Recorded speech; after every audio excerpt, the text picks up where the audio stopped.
Dracule Mihawk, Hawkeye, warlord of the sea, marine hunter, the strongest swordsman, and founder of Cross Guild, is one of the most powerful and influential characters in One Piece.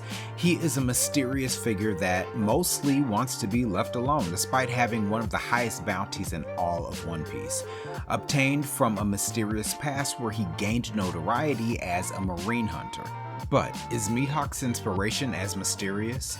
Let's take a look at all of the possible inspirations behind Dracule Mihawk. One of the first and most clear points of inspiration behind Dracule Mihawk is obviously Dracula. His name Dracule is derived from Dracula, but it isn't just their name that they have in common. Like Dracula, he appears with a signature cape, much like Dracula is commonly depicted wearing. He also has a cross as a necklace, which is actually a small blade. This cross is a reference to Dracula's historical weakness as a vampire, all crosses, as a type of holy paraphernalia. He also wears a giant black cross on his back in the form of his infamous black blade, Yoru.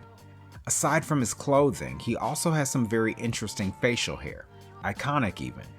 This beard combo could actually be a reference to Dracula again, yet not Dracula specifically. Most depictions of Dracula have actually characterized him as a man with no facial hair at all.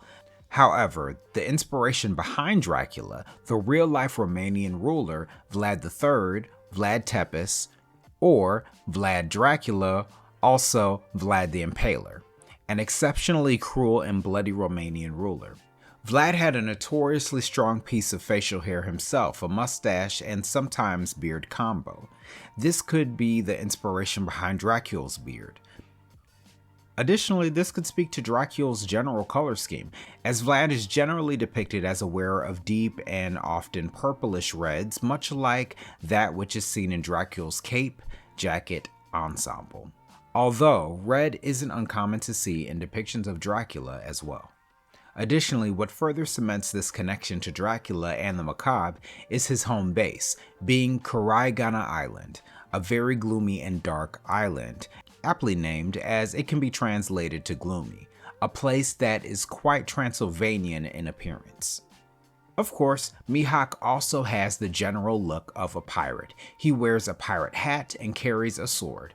Based upon his facial hair and the general styling of his character, he appears to be reminiscent of more easternly parts of Europe, or from the Latin countries of Europe because of his swarthy and dark appearance. Mihawk also has the eyes of a hawk, which is where his name is derived. Mihawk as a swordsman has such potent perceptive abilities and precision that his power, not just the appearance of his eyes, has garnered him the moniker of Hawkeye. And his eyes do very much look like Hawk's eyes. However, there is one more connection that Hawks have to this character. Of course, exotic birds were a very commonly connected symbol with piracy, as real-life pirates often engaged in the trade of exotic animals like birds, but Mihawk's name may also come from the 1915 novel, The Seahawk. This story, by Raphael Sabatini, tells the story of a Cornish man who was forced into slavery, befriended a Moorish slave, and eventually became liberated as a pirate. He was a pirate so keenly skilled that he earned the nickname Sakura el Bar, which can be translated to Hawk of the Sea. This Sakura Bar could have heavily inspired the creation of Hawkeye, as Sakura Bar's ties to Spanish and Muslim pirates seems to play well into Dracule Mihawk's swarthy appearance, not to mention the names are quite similar. From Dracula to early 20th century literature, Dracule Mihawk is certainly rich in inspiration, but it is surely worth it for the strongest swordsman in the world.